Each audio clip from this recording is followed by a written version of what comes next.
بسم اللہ الرحمن الرحیم۔ السلام علیکم۔ بہت پرانے زمانے کی بات ہے کہ ایک گاؤں میں کنجوس آدمی رہتا تھا۔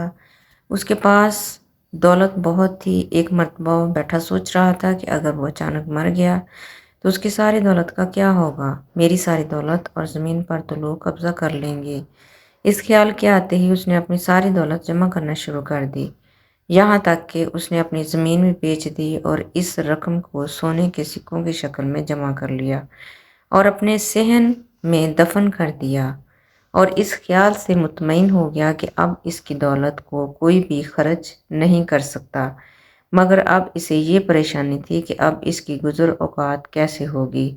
اس نے لوگوں سے جھوٹ بولنا شروع کر دیا کہ اس کے گھر میں چوری ہو گئی ہے اور اس کا سارا مال چور لے گئے۔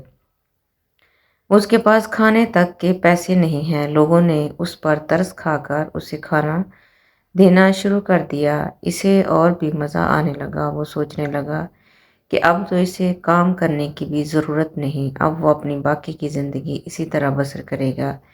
اس کی یہ خواہش کافی دن تک اس کا ساتھ نہ دے سکی۔ ایک دن اچانک بہت تیز بارش ہوئی اور گاؤں کے گھروں میں جمع پانی ہونے لگا۔ اس کنجوس آدمی کے گھر کے صحن میں بھی پانی جمع ہونے لگا تو اس نے اپنے صحن کی کھدائی شروع کر دی تاکہ وہ اپنے سونے کے سکوں کے گھڑے کو محفوظ کر سکے، مگر بارش اتنی تیز تھی کہ دیکھتے ہی دیکھتے پانی صحن میں جمع ہو گیا۔ وہ اپنی جان بچا کر گھر کے اندر چلا گیا۔ جب بارش کم ہوئی تو وہ صحن میں آیا اور آ کر کیا دیکھتا ہے کہ یہاں اس نے وہ گھڑا دفن کیا تھا وہ اب کچھ بھی نہیں تھا۔ وہ روتا ہوا ادھر ادھر پھرتا رہا مگر اسے وہ گھڑا نہیں ملا۔ وہ تھک کر واپس گھر آ گیا۔ اتفاق سیاس کا سونے کا گھڑا پانی میں بہتا ہوا ایک کسان کے کھیت میں چلا گیا۔ کسان اس وقت کھیت میں کام کر رہا تھا۔ اس کی نظر جب گھڑے پر پڑی تو وہ بہت حیران ہوا اور پریشان بھی ہوا۔ شیطان نے اسے بہت بہکانے کی کوشش کی کہ تم یہ سارے سکے رکھ لو، کوئی بھی تمہیں نہیں دیکھ رہا، مگر کسان دل میں یہی سوچ رہا تھا کہ کوئی بھی نہیں دیکھ رہا تو مگر میرا اللہ مجھے دیکھ رہا ہے۔ اس نے گاؤں میں آ کر اعلان کیا کہ یہ گھڑا جس کا بھی ہو آ کر لے لے۔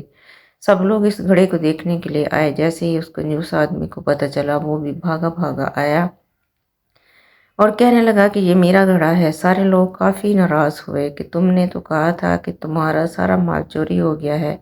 تب اس نے ساری بات لوگوں کو بتائی۔ سب نے مل کر یہ فیصلہ کیا کہ اس گھڑے کے آدھے سکے اس کسان کو دیے جائیں۔ جیسے ہی اس کنجوس آدمی نے یہ سنا کہ اس کے آدھے سکے کسان کو دیے جائیں گے، اس کا دل اس تیزی سے دھڑکنے لگا کہ اسے دل کا دورہ پڑ گیا اور وہ اسی وقت مر گیا، اور یوں وہ سکوں سے بھرا ہوا گھڑا اس کسان کو مل گیا۔ اس کنجوس آدمی کو اس کی کنجوسی کی سزا بھی مل گئی اور ایک ایماندار آدمی کو اس کی ایمانداری کا صلہ بھی مل گیا۔ اسی لیے کہتے ہیں کہ انسان کو اتنی کنجوسی نہیں کرنی چاہیے۔